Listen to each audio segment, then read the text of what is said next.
Hello, I am Chris from Deus Ex Machina, and I am with Dave from Rampant Wolf Games. and we are talking about top 5 essential games. Correct. Which are games that we think everyone should have. These are not necessarily games that are gateway games, but these are games that we think everyone should own. Yes. I think Or at least give it a try. I think the distinction between I want to get into gaming. What are the games I should get? Yeah.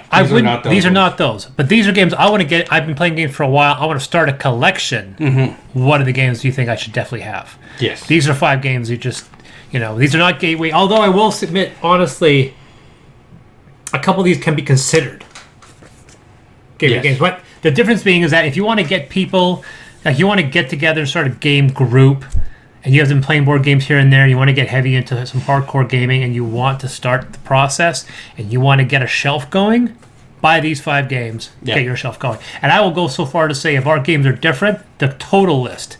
Because most people have 50, 60, 70, 100 games plus now. I think you do your hair like... No, that was the 396 board games behind me. 200 plus for me. Which doesn't hold a stick to some people we know. This is true. Very true. Have you ever seen the video? Not Tom's collection, because we don't really see Tom's collection, but there's another guy who's kind of a background guy. He's a friend of Tom. Pops up once in a while. There was a video where Tom went through his garage, and it's basically just shelves. Not just that, it's occupying the garage now. Yeah, I've got to set up new shelves over there. Yeah. But imagine, this is almost the size of a garage here, right? And so imagine shelves, at least 2 full shelves in the middle going all the way through. Yeah. And then that wall, and then that wall, and then fill it up with stack to bottom games with dozens, if not hundreds, that are still unopened. Thanks. These are games, so we own all these games. If someone says, hey, I want to collect games, which 5 would you suggest I get into? I go, do you want gateway games, or do you want games that are, I say games that are fun, but gateway games are fun, but games to challenge you that you should definitely have in your collection. This is my 5. I will state, though, that one of them I think was on my gateway game, or is a game that could be considered a gateway game. But I made a point of only putting one on there. One of mine is a gateway game to get you into really heavy games. Well, so there's a gateway to get into gaming and another gateway into the next echelon of gaming. Yeah. This one's to get you into the deep game. God, we should do a conversation about that. There's a gateway game, but are there other gateways? And I think absolutely. There's a gateway. There's a gateway to miniature gaming. Yep. There's a dungeon crawlers. Gateway to dungeon crawlers. There's the gateway to the big campaign mode games, like those ones where you RPGs in a box. Yep. Boy, that was a lot of lead up. Anyway, let's start with number 5.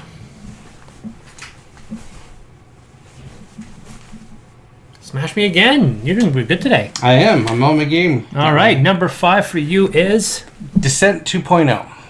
That's a good choice. Yeah. It's really weird, too, because... Is that the one you told me, where I always say I want to play it, and you own, everything from Descent? And No. Descent's probably one of the biggest, most well-known games that I do not own. It's on my wish list. I've never pulled the trigger. Yeah. It's a good game. Sorry. Go ahead. It has some flawed mechanics that, people have tried to fix. One of the biggest problems that people have is that it's it's squares as opposed to hexes. Is that a big turnoff? I mean, it is when you're trying to figure out line of sight sometimes. But for me, it actually works out better. I would have to have a diagram here to show how the line of sight works in this game, but it's basically if both of you if you got a wall here and it ends here, and you're both here and here, you can see each other because the thought is that you can look around the edge of the wall and see each other. Mm-hmm. If the other guy's over here and you're against this wall, the thing is you can look around the wall, but he can't see you because you basically have cover, and vice versa. But if you are away from the wall and you're both away from the wall, then it blocks line of sight, right? Because you can't step out apparently, even if you're. Yeah, it drives people nuts. I don't know why, but. It is a solid game. Obviously, it's popular enough. There's a lot of sequels, a lot of variations. It's got its own camp app for so you can get rid of the game master. So it's actually really good. It is basically the one that really started the ball rolling in our collection, because when we started playing it was. I remember when we first started playing. The wife was just like, "Oh, it's a kind of interesting game," and so we bought it. We brought it home. This is when we were still bought it at our FLGS, and we played it. And she's like, "I really like this. I wonder if there's more." I'm like, Oh. So that was when I started buying games from Amazon. Don't do that. That is so expensive. Yeah, Amazon, the paramount of good deals is not. When it comes to board games. No. And Because oddly enough, you have to go to the Amazon of board games, which is not Amazon. No. There's been a couple weird exceptions. Every once in a blue moon. Yes. They'll be like, like Star Trek. All of a sudden, you'll see a post. Someone's like, "Hey, I found this X-wing thing that's like normally $120 or something on like the big ones on Amazon for like $50." What? Star Trek Panic, $32. Exactly right. So there'll be those exceptions, right? So, so that's my number 5 essential game. Good start out of the gate. Yeah.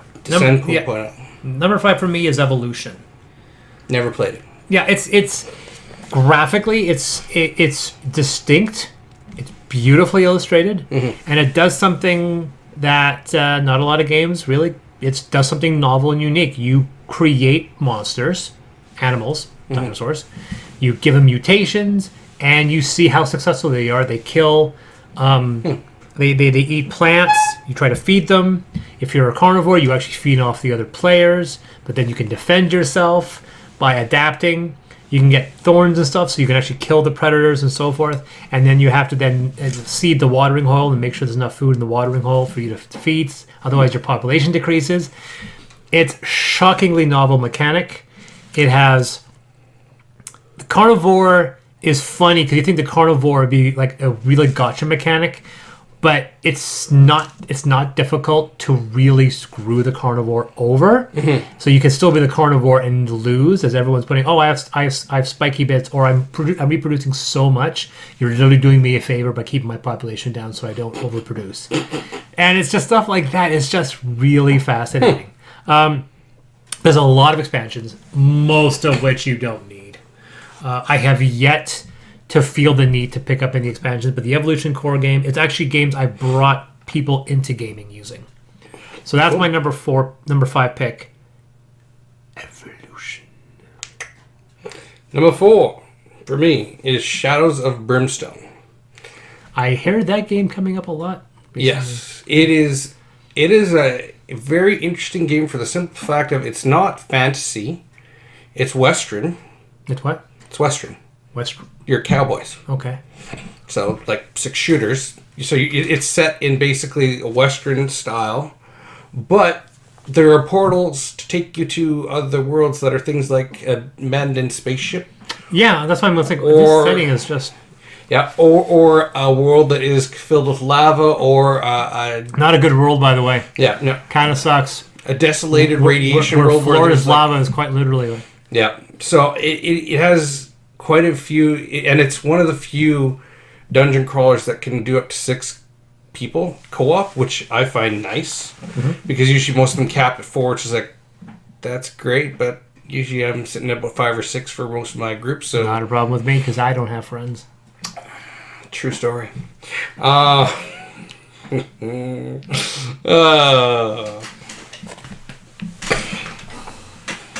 So yeah, it's a really good game. It's going to be coming up a lot fairly soon in the feeds, because in theory they should be releasing the Forbidden Fortress course. Is there a welcoming fortress? Open door? The politically correct fortress? The kind fortress? Well, if you ask the some friendly people, fortress. If you ask certain people, there's the Fortress of God. Not getting into that. We're not getting into that. Sorry. But yeah, it takes that Western now and combines samurais. Oh. So now you can play as a samurai as well. So it's just like, ooh, that's interesting. So yeah, it's going to hopefully be out this coming year, but it's Flying Frog, so probably 2 years from now. Yeah. My number 4 is my kind of one gateway option. That's Sakurada. Fair enough. I find Sakurada a bit easier to bring people into the fray than role player. In defense, I might probably use role player because role player is the better game. But yeah, I mean, in retrospect, maybe I should have swapped it with role player. But I think I'm still just annoyed because of the Monsters and Minion expansion, which is not a good expansion. But Sakurada, as a game, it's beautiful. The game, I think, that transcends. So it's a gateway game and also not a gateway game. So it kind of operates both. So yeah, that's number 4 for Sakurada. But really, if depending on who it is, you can swap that with role player. Same game mechanics, same effect. Yeah. Number 3 is Sentinels of the Multiverse. If you want a hero-based deck builder, this is the game. It's not even a deck builder. So if you want a hero-based card game, this is the game you need to get. Because honestly, Legendary, it doesn't feel like you're playing superheroes in Legendary. Because the cards you get are random cards for heroes, right? It's like, I've got a Wolverine card, I've got this card. You're not playing as your character. In Sentinels of the Multiverse, you are playing your card with your 50 some odd cards of powers that specifically are tied to you. You're the only guy who can boost everybody else's powers because you're Captain Legacy, but it's not Captain, it's just Legacy. It's supposed to be Captain America, but it's not. Anyways. Because that's just what because you do. Copyright. Because of copyright. You rally the troops. That's what you do because you're Legacy. If you're guys, you're basically Deadpool. You're smart, wisecracking. Even the cards even have funny little quips on them because that's just how, it pulls you into the theme. Like, this game is dripping with theme. It pulls you in, and you feel like you're playing your character. Legendary, you don't. You're just playing a deck builder and it's like, I got a card. Yeah, you don't feel as if you're playing as anything. Well, and the worst part too with Legendary is it's not really co-op. Well, the Encounters is. But Marvel Legendary. Marvel Legendary isn't, so that's... You can ignore the point system and just play it cooperative. I mean, everyone I know plays it that way. Yeah. But at the end, you always go, yeah, no, we all won. But I won more. Exactly. Yeah. But you have to really fight the urge to not add up your points. Yeah, exactly. So, Sentinels of the Multiverse, if you want a hero-based card game, that's the game you need to buy. Yeah. My number 3 is Viticulture. Because you like wine. Oh, I love wine. I love wine. He's going to have a moment here now for a PSA about wine. And we're back. No, I'm just staring at the screen. I love wine. Even though I've only been drinking for like 5 years. Anyway, no, because it's actually probably one of the most perfect worker placement games out there. It's a bit finicky to learn the basic structure. You realize, so there's this morning phase and this evening phase, and you have to distribute your workers. You have to figure out. Once you figure that out, it is it has a lot of classic mechanics. But I like it. It's one where you don't have to feed your workers, so you just get your guys if you want. Get as many guys as you want early on, and then place your guys and make sure you structure them. You know what would make it better though? Because if your meeples were like little wine glasses that actually had wine in it, you fill it up before the game, and then at the end of the game you drink all your workers. That's disgusting. Why would you drink your worker? Why? Come on, dude. We're not vampires, to my knowledge. But no, you have the meeple, you have the grande meeple, which is even a bigger meeple, and now with the essential edition, which combines the mandatory expansion of Tuscany into a combo pack, which is the same price with better production value than the base game. That's the way to go. I mean, whenever I play a worker placement game, I always go, okay, is this better or worse than Viticulture? And most of the time, it either has a gimmick, which makes it equal to, or if it tries to do the same thing, Viticulture does it better. When it comes to worker placement games, it's not the first, not the last. I wouldn't even say it's the best, but it hits so many good notes. But you raise a good point, completely off topic. A glass that's shaped like a meeple. That would sell. At conventions, that thing would sell. A giant wooden... Or, no, glass, like an actual... Or a meeple, a wooden meeple that holds the two glasses. Yeah. Like those little... Yeah, that would work. Yeah. We're going to cut that out so we can sell it. Disclaimer, copyrighted. Yeah. So that's my number 3 pick, Viticulture. All right. Number 2. Dice Throne. You need to get this game. It's a Kickstarter game. How can you get it? Now you can buy it in stores. You can get season 1. No, season 2. They're going to retail. All right. Yeah. Good luck. Yeah. No. Send me a photo of it on a shelf. And I will be... I can probably grab them from the Dice Throne community on Facebook. They actually did find it in the store. Because it's being sold by Roxley Games, so it's being published by them. All right. But it takes away, for me, it gets rid of that uber magic card player because it handicaps them with dice, and I love that because I hate playing with people who are just like, well, here's my combo, here's my cards, and you're dead. It's like, no, you still gotta roll your dice. Oh, well, that screwed up my combo. Life. Yeah, the dice do throw a little bit of randomness into somebody. Like, I have the perfect strategy. I am going to do nothing. Yep. And I enjoy that because it's... Except unless you're one of those people like me that likes to be able to stuff strategy. Okay, if I do this right, I should be able to do this. Nope. Oh, but that's the whole thing about, the best laid plans of men and mice often go astray. It's life. Sometimes you plan for something that doesn't go your way. Otherwise, you would have got 15 points on your wife's list. But if I had... But it was one of those things where I know it's life, the fact that certain things just don't work your way. But if I wanted all my games to reflect real life, I would just do real life. Sometimes one of those things, right? Like chess. You're not pulling random things from... You're not rolling dice to figure out where you go. No. Sometimes randomness... I mean, I like the game. I mean, I won. Doing a maneuver that you thought you'd never see. Yes. I pulled off an ultimate. Mm-hmm.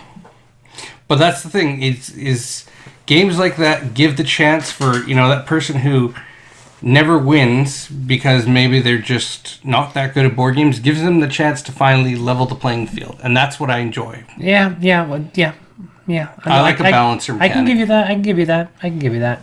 So that's my number 2, Dice Throne. Yeah. My number 2 is Robinson Crusoe. And I know you're going to dislike it. You seem to dislike Robinson Crusoe. I like Robinson Crusoe. I am one of those everything for it. Huh? I have even the promos and everything. I am one of those few people that doesn't often lose at that game. And I think we've gone through 4 missions. Compared to some people who have played the game a dozen times and won it twice. It's a fun game. We play it, I think, right. It's a fun story. We always enjoy it. Even when we lose, we think we've actually enjoyed it. It's the only game, it's the only cooperative game I know where we have lost and I have not felt like I wasted my time. Yeah, I only have one game like that, and that is Order of the Vampire Hunters. We've never won, but we still want to play it again. Yeah. It's a good game. And I really wish First Martians was up to that level. We got so close to winning, and then it was just like right at the end, somebody did something, and it wasn't through fault of theirs. It wasn't a fault of theirs. That was just how the chance happened. It was either a dice roll or a card happened, and it killed us. And it was kind of like, oh, we almost made it. But I like a game that can take me to that. You almost win. You almost got there, but you didn't. Because that to me makes me feel like I can beat this next time. The games that kill you right off the bat, it's just like, you're going in a dark shelf somewhere. Yeah. It's like, oh, you didn't play it right. If there should never be a cooperative game where you can't, and you play it wrong and it kills you in 5 minutes. Yeah. At that point, okay, how about you then tell us how to play it right? Yeah. Or just play the game for us. Yeah, so I think every cooperative game should have 2 or 3 ways you can win. Yeah. Not saying, oh no, if you want to win this game right, you have to play it exactly this way. I go, well then how about the game just do it for us? Yeah, exactly. It's like Wheel of Fortune. Everyone picks RSTLNE, so just give it to us. Yeah. So, number 1. Snip. All right. Number 1 for essential board games that you need to have in your collection. Legendary Encounters, Aliens. Good choice. And because it gives you the best. Uh-oh. I would say Is it yes. the best of Legendary game? Most People say it is, and I do not know why I don't own it. It is the best. Even their expansion, which makes it harder, which I've never used because I just kind of was like, ha ha, I never win anyways. But that's a game where we feel like, we play it, we're just like, good game, everyone. We almost won. And then there's been times where I did win. It's like, yeah, die, you bitch. I quoted a line from the movie. Oh my gosh. Heavens have mercy. Well, wait, what'd you say? Die, you bitch. That's not a quote from the movie. I know. If you really stay away from her, you bitch is what you actually want. Get away from her, you bitch. Oh, I am. Trust me. Do not come at me, bro, with aliens quotes. I will get you because I wrote an Aliens role-playing game, for God's sakes. I know that franchise. So that's my number one. Legendary counters Alien. Yeah, it's a good choice. I picked for number one. Better not be Carcassonne or Caverna. Oh God, no! It's Terraforming Mars. Really? Do you not like this game? I don't like it enough for it to be number one. For me, it's number one specifically because it is one of the most enjoyable tableau builders. Yeah, when it comes to a game that can take you 3 hours, but is not one of those heavy-handed miniature games, it's a game that feasibly, if you know where to get it from, you can get it for like under $60. It's a tableau builder. It's light enough, but it is complex enough because it's a game that right from the get-go you're like, oh, this is easy. Yeah, this is easy. And then by the end of it, you're like, holy crap, this game got really complicated and I didn't know it. Because you start off with just nothing.